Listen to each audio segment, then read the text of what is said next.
Guys, হঠাৎ করে একটা কথা শুনতে পারি যে জেবি চিতা আর পৃথিবীতে নাই।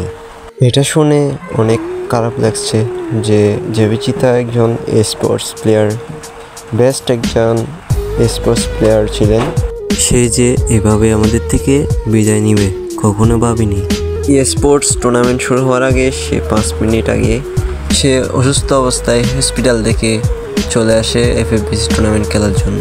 সে গেমের প্রতি এত যে টান ছিল, স্পোর্টস টুর্নামেন্ট খেলার জন্য তার জীবন বাজি রেখে সে গেম খেলতে চলে আসছে। তার কথা যেন সবসময় মনে থাকে আর সারা জীবন মনে থাকে, এটাই আমি চাই। যারা অনেক পুরাতন প্লেয়ার আছে তারা অনেক ভালো করে চেনে তাকে।